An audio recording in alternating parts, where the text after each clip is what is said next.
these are? Oh, these are swords. This one is a samurai sword. So the samurai warriors in Asia used to use these thousands of years ago to fight their battles.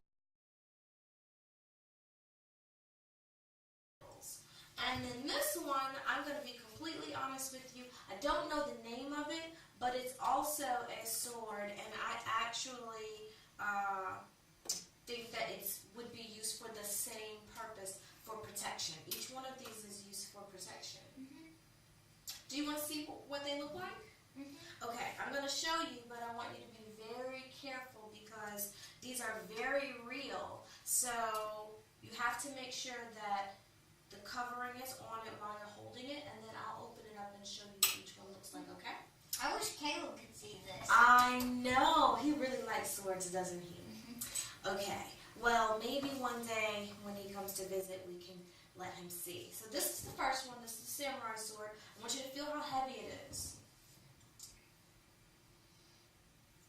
You think that has some good weight to it? Yeah. Yes. And these colors are very traditional in the Asian culture, the golds and the reds and the blacks. So that's why they have it that color. And then it has, the cover actually extends from here all the way up, and it protects you from getting hurt. And if you can see me pulling it, it's very difficult to pull out. But once you pull it out, you'll see that the sword is very, very sharp, so you have to be careful. And to carry it around and transport it, you hold it by this handle. So if you hold it by the handle, you can see it's a little bit easier to carry. You can stand up and try to put it over your shoulder.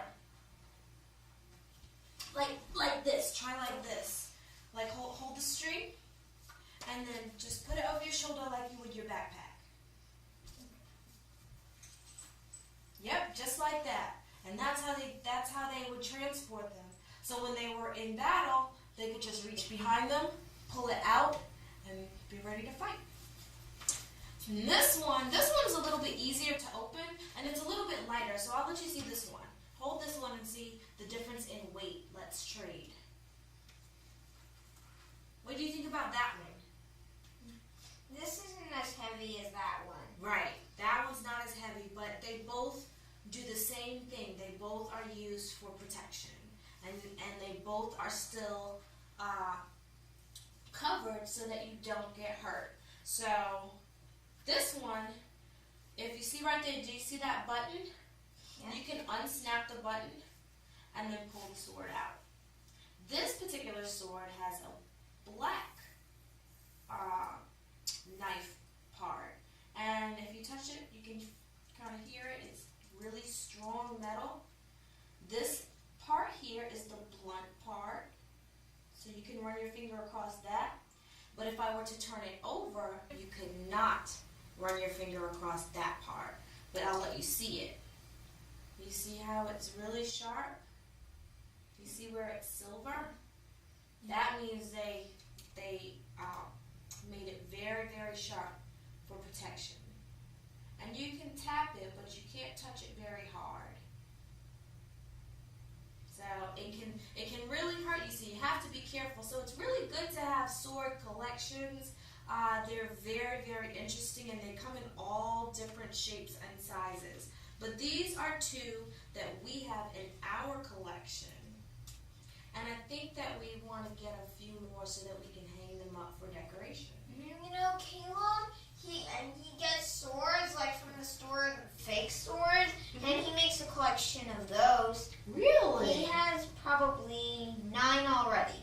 Wow, so he's on his way to creating a pretty large collection of swords.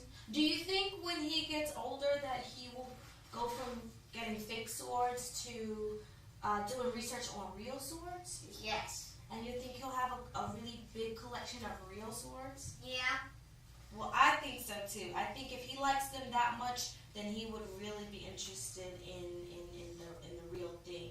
LJ, I'm trying my hardest to open this sword, but it's very difficult, so we won't be able to showcase what this sword looks like. Is that okay? Yeah, Okay. it's okay. Well, is there anything else you want to know about them, or anything else you want to do with them? Well, I was wondering, like, what kind of people actually use these swords? Like, where did Uncle Jeff find them? Or did he buy them or anything? Well, that's a good question. So, the type of people that would have these swords now are people that like to collect swords. So, you can go to different exhibits, and vendors, people who sell things, will have a lot of inventory of different types of swords. So Uncle Jeff got his from vendors that sell swords and have their own collection. That's how he got his. And I think that you can get them, I think they have them at specialty stores as well. But the best ones, I believe, are ones that people in different communities collect from all over the world. So that's it. I hope you learned a lot about these swords today. And I think that if you share this with Caleb, that he'll love it.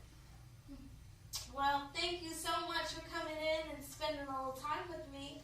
I hope you have a great evening. Good job. I'll see you later.